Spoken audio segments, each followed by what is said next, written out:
leader can define or clarify goals by issuing a memo or an executive order, an edict or a fatwa or a tweet, by passing a law, barking a command, or presenting interesting idea in a meeting of colleagues.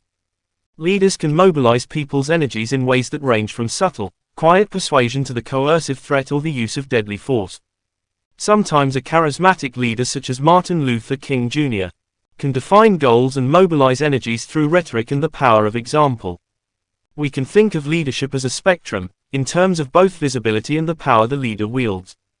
On one end of the spectrum, we have the most visible, authoritative leaders like the President of the United States or the Prime Minister of the United Kingdom, or a dictator such as Hitler or Gaddafi. At the opposite end of the spectrum is casual, low-key leadership found in countless situations every day around the world, leadership that can make a significant difference to the individuals whose lives are touched by it. Over the centuries, the first kind, the out in front, authoritative leadership has generally been exhibited by men. Some men in positions of great authority, including Nelson Mandela, have chosen a strategy of leading from behind. More often, however, top leaders have been quite visible in their exercise of power. Women, as well as some men, have provided casual, low-key leadership behind the scenes. But this pattern has been changing, as more women have taken up opportunities for visible, authoritative leadership.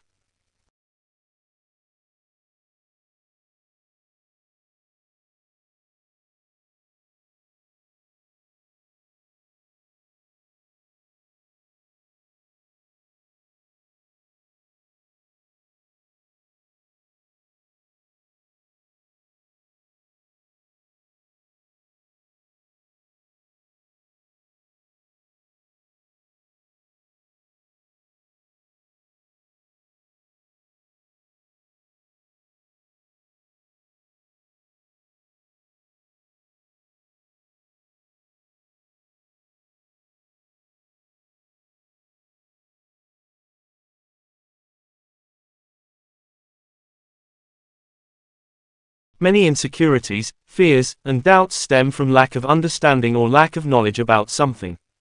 The more you understand and know about a situation, the more comfortable you will be, and thus the less power your shyness will have over you. Let's take for example the subject of public speaking. This is an activity that terrifies most people half to death, but only because most people don't have much knowledge about it. If you do some research and investigation, you'll come to learn that it's perfectly natural to be terrified of public speaking, and that almost every single person has the same fears and insecurities that you do. When you take it further and ask yourself why you are so terrified of this, you'll come to learn that you are scared of being judged, or of being laughed at. From there, you can go and read and learn about people who are good at public speaking, learn their tips and strategies. This way you are much more prepared because your knowledge on the subject is vast. As a result of this, your confidence will already be much higher than before, which might allow you to attempt public speaking when you join a club like Toastmasters. As you practice more, you will naturally become even more confident. This rule applies to any area where you feel insecure. Read and research as much about the topic as possible. This will help increase your confidence enough to give the activity a try to see if you might be able to become better at it. And that initial confidence, take action, is all you need to get the ball rolling and overcome your shyness.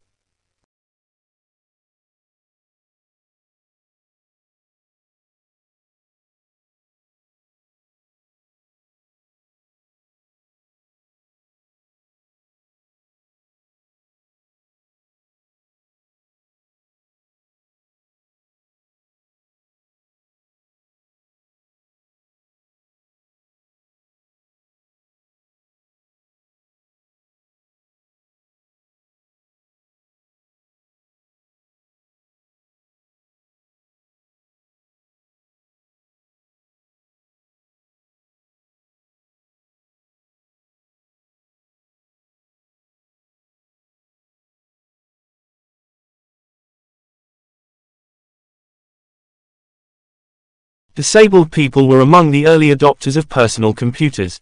They were quick to appreciate that word processing programs and printers gave them freedom from dependence on others to read and write for them. Some of these disabled early adopters became very knowledgeable about what could be achieved and used their knowledge to become independent students at a high level.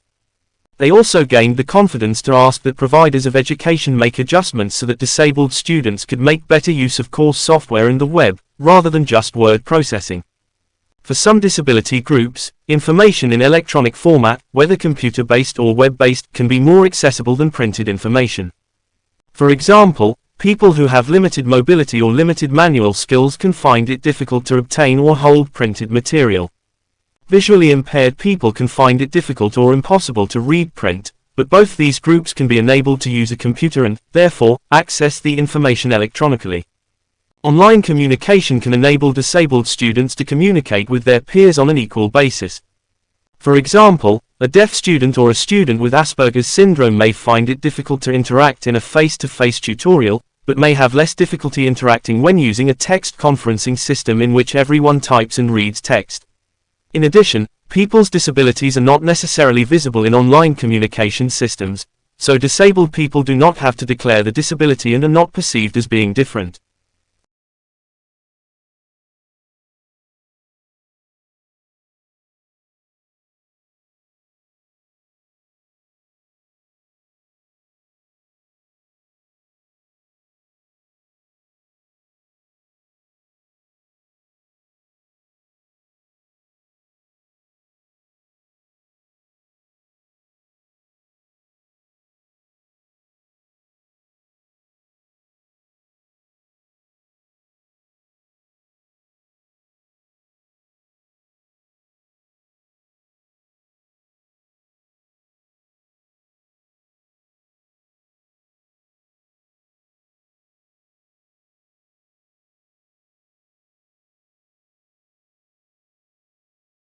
By living in close contact with humans, dogs have developed specific skills that enable them to interact and communicate effectively with people. Recent studies have shown that the canine brain can pick up on emotional cues contained in a person's voice, body odor and posture, and read their faces. In this study, the authors observed what happened when they presented photographs of the same two adults' faces, a man and a woman, to 26 feeding dogs. The images were placed strategically to the sides of the animal's line of sight, and the photos showed a human face expressing one of the 6 basic human emotions: anger, fear, happiness, sadness, surprise, disgust, or being neutral. The dogs showed greater response and cardiac activity when shown photographs that expressed arousing emotional states such as anger, fear and happiness. They also took longer to resume feeding after seeing these images. The dog's increased heart rate indicated that in these cases they experienced higher levels of stress. In addition, dogs turned their heads to the left when they saw human faces expressing anger, fear or happiness.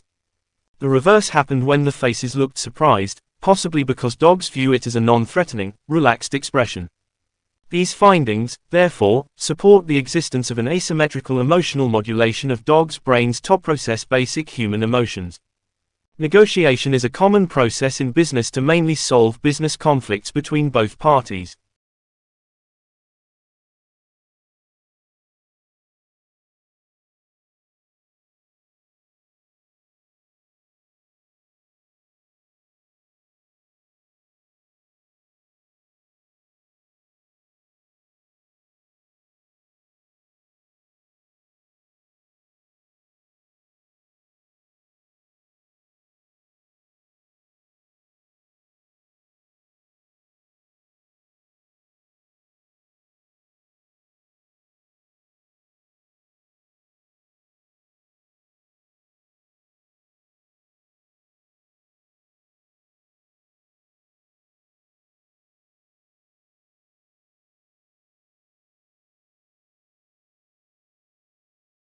We live in an aging world. While this has been recognized for some time in developed countries, it is only recently that this phenomenon has been fully acknowledged. Global communication is shrinking the world, and global aging is maturing it. The increasing presence of older persons in the world is making people of all ages more aware that we live in a diverse and multi-generational society. It is no longer possible to ignore aging, regardless of whether one views it positively or negatively. Demographics note that if current trends in aging continue as predicted, a demographic revolution, wherein the proportions of the young and the old will undergo a historic crossover, will be felt in just 3 generations. This portrait of change in the world's population parallels the magnitude of the Industrial Revolution, traditionally considered the most significant social and economic breakthrough in the history of humankind since the Neolithic period. It marked the beginning of a sustained movement towards modern economic growth in much the same way that globalization is today marking an unprecedented and sustained movement toward a global culture. The demographic revolution, it is envisaged, will be at least as powerful. While the future effects are not known, a likely scenario is one where both the challenges as well as the opportunities will emerge from a vessel into which exploration and research, dialogue and debate are poured. Challenges arise as social and economic structures try to adjust to the simultaneous phenomenon of diminishing young cohorts with rising older ones.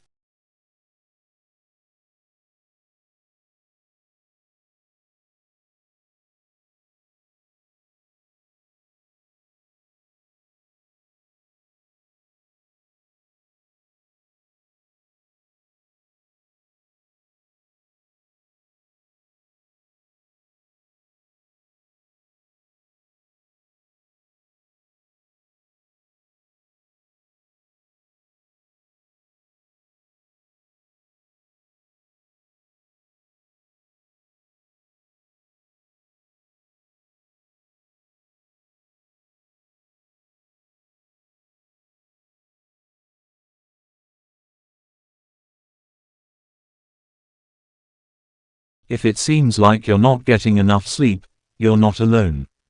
People have evolved to sleep much less than chimps, baboons or any other primates studied so far, a new study finds. Charles Nunn and David Sampson are evolutionary anthropologists. They study how humans have evolved to behave the way we do. Nunn works at Duke University in Durham, North Carolina. Sampson works at the University of Toronto, Mississauga in Canada. In their new study, the two compared sleep patterns in 30 different species of primates, including humans. Most species slept between 9 and 15 hours daily.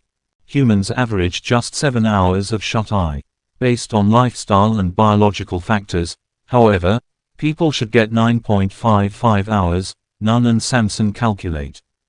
Most other primates in the study typically sleep as much as the scientists predicted they should. Nunn and Sampson shared their findings online February 14 in the American Journal of Physical Anthropology. The researchers argue that two long-standing features of human life may play into our short sleep times. The first stems from when humans' ancestors descended from the trees to sleep on the ground. At that point, people probably had to spend more time awake to guard against predators.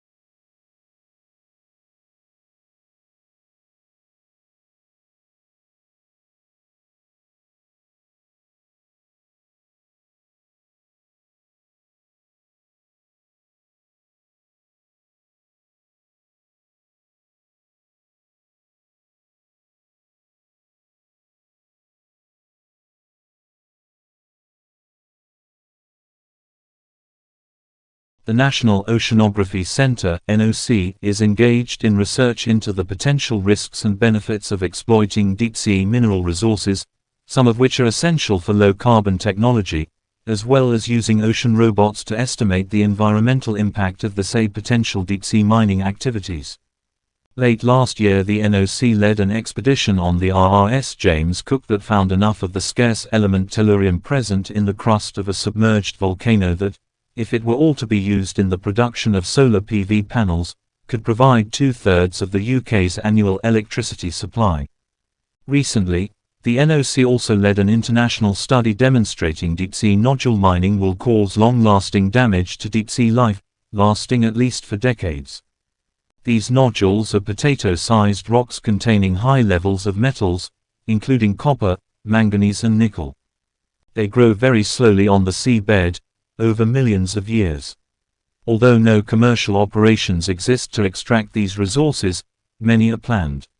Professor Edward Hill, executive director at the NOC, commented, "By 2050 there will be 9 billion people on Earth and attention is increasingly turning to the ocean, particularly the deep ocean, for food, clean supplies of energy and strategic minerals." The NOC is undertaking research related to many aspects and perspectives involved in exploiting ocean resources.